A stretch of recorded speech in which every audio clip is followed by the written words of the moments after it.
Hey guys, this is Jay Calder with Jay Unboxing here, going over the weekend's biggest fights, some of the biggest names, some of the biggest showdowns, of course, and handing out some fighter grades. And as always, I'm always curious to know what you guys think, or if you disagree with me, what you have as sort of your standout performances, some of the grades you would like to hand out. Would love to hear all of that down in the comments section below.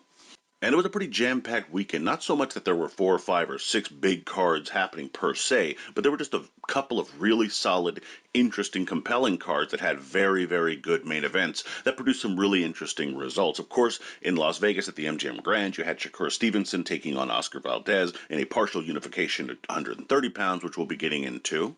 But also you have Katie Taylor taking on Amanda Serrano in what was billed as perhaps the biggest fight in women's boxing history, and it certainly lived up to its expectations. So we had quite a few performances to look over, as well as the performers themselves. So without any more ado, let's get into these fighter grades.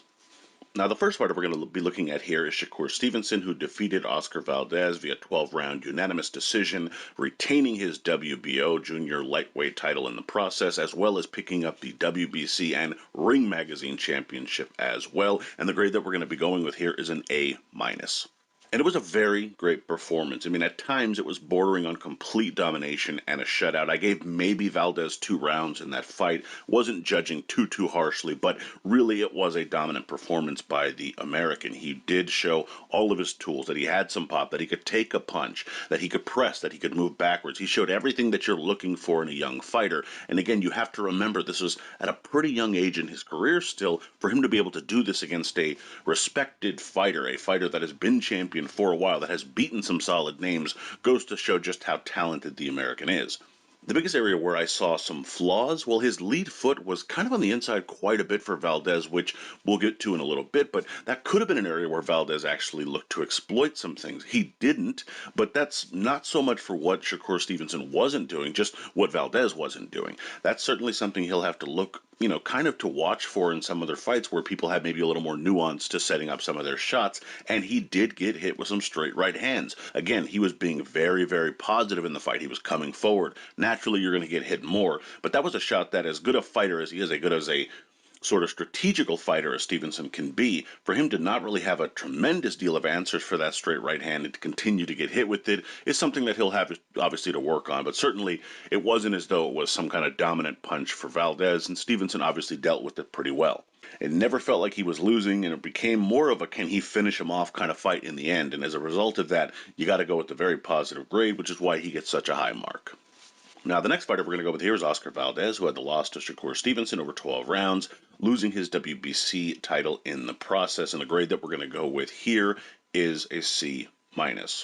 And he had a decent game plan, to be honest. He was trying to come forward. He was using some head movement, especially early on. And even when he listened to his corner and went to the body a little bit more, he kind of cut off some of those angles. As I mentioned with Stevenson, when he had his foot on the outside, he kind of cut off the exit there and was doing okay. He just didn't stick to it, because a lot of times when you have to employ such a very strict, precise game plan, it feels as though fighters can sometimes fatigue a lot faster, mentally more than physically. And it's what it felt like he did, because by the middle and late rounds, he just was in there trying to land that big shot. And at times he'd land the straight right, and he would, have some moments of success, I suppose, but certainly nothing sustained. He tried at times, but he was flustered and troubled, and he complained too much about low blows or getting the jab stuck in his face. Foul him back. Do something. But complaining is the last thing you need to do. And it seemed like the sort of epitome of this fight, where he just didn't seem to have the answers and was kind of searching for help but not willing to do things himself. He did challenge Stevenson in ways you don't necessarily score. Again, having to be on top of things, stay, proactive and involved in the fight mentally, for example, but certainly not much else, and not much even in those ways, because it was a fairly precise, concise victory for Stevenson pretty much all the way, which is why Valdez, I should say, gets a relatively low mark. Next fighter we're going to go with here is Katie Taylor, who defeated Amanda Serrano via 10-round split decision, with all of her gold at lightweight on the line, and the grade I'm going with is an A+. She showed a little bit of everything. Was it perfect? No, but she fought like a big fight fighter. She had a game plan. She was pulling it off early in those rounds. She got pulled from that, and she suffered and got hurt in those middle frames, especially the fifth, but she came back and made the last few rounds at the very least close, and it's difficult to give her anything lower of a grade, even though, Was it perfect? No, it wasn't. But when it's the biggest fight and you fight like a big fight fighter, which is what she did, it's really hard to give her anything lower in terms of her mark.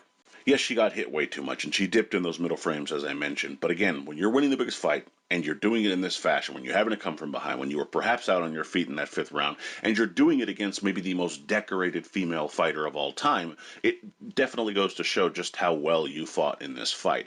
I'd love to see a rematch of it for both of them. I think they both performed exceptionally, especially because the stage was set for them to exceed the sort of expectations you were hoping they could. And they went above and beyond. It was such a good fight. So you have to give Taylor her due for winning a very close fight that could have gone either way, which is why she gets a high mark.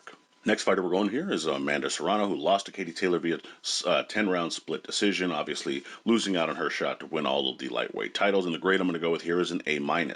She almost had it out of there. I mean, mostly stuck to the game plan. She did what she was supposed to do. She was trying to chase a little bit more than I would have liked. She should have cut off the ring a bit more. But, I mean, she really fought a very good fight. The difference is that Taylor, edged a couple of those closer rounds that perhaps could have gone to Serrano with different judges. I mean, it's just one of those kind of fights that could have gone either way, in my opinion. I can't remember. I wish I could credit them, but there was someone on Twitter who made a very good argument about how this fight was. Katie Taylor probably edged maybe 1 or 2 rounds more. I think Serrano probably dominated the rounds she won a bit more. And so it's very difficult to call those kinds of fights because nothing seems quite fair. One is barely winning their rounds. The other is definitely winning their round, but maybe not quite as much in the eyes of at least those judges, obviously. I had Serrano winning by a point. I also gave her a 10-8 round in that fifth because I do think Taylor was out on her feet. That being said, it's really hard to argue with anything. Regardless of that, great fight, and I'd love to see them run it back. Certainly something that I could see happening again. Again, Eddie Hearn, the promoter or co-promoter in this fight, said he could see it happening in a trilogy fashion. Would not get a complaint from me, but in any event, I think both of these females deserve high grades, which is why they get them. And the final fighter I'm going to go with here is Liam Smith, defeating Jesse Vargas via 10-round technical knockout in a junior middleweight clash, and the grade I'm going to go with is a B+. Now, it wasn't always pretty, but he got the job done, and he needed this win. This is a crossroads fight for both. You had Vargas kind of 1 foot in, 1 foot out of the sport. You had Smith over here, who had mentioned if he loses this fight, it's probably over for him, or retirement was on his mind. And even if he didn't retire, losing to Vargas, considering the circumstances, I think he would have had to step away. That being said, as it pertains to the fight itself, he waited the storm, had decent defense in there, even though he got nicked up a bit here and there. That's just the way it is. He just put on some good pressure and put his shots together well, and you could just see his physicality dominating the fight as it progressed. And he did it with a very tactical approach. He wasn't just swinging wildly and getting caught with stuff that was silly. He, made a decent statement too in a very solid fight. Again, considering what it is, and perhaps opens up another opportunity for a title fight, or certainly some kind of shot at a title in the future. So gets a decent grade for that effort as well.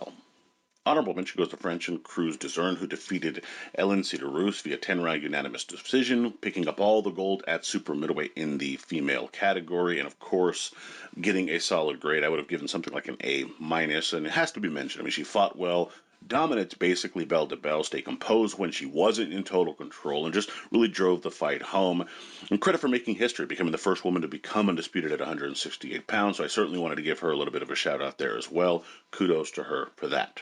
In any event, let me know what you guys think down in the comments. I'd love to hear some of your grades, what you agree with me on, what you disagree, who was kind of your standout performance, of course. Love to hear all that down in the comments below. Please be sure to like, share, subscribe, and follow me on Twitter at jcaldwell_GOB, and you can email me at jgunboxing@gmail.com. I'd love to hear from you there. Also, be sure to check out jgunboxing.com for schedule, results, betting odds, rankings, and more, and all that good stuff. Of course, this coming week, be sure to check out my predictions that I will have out later this week. And as always, until next time.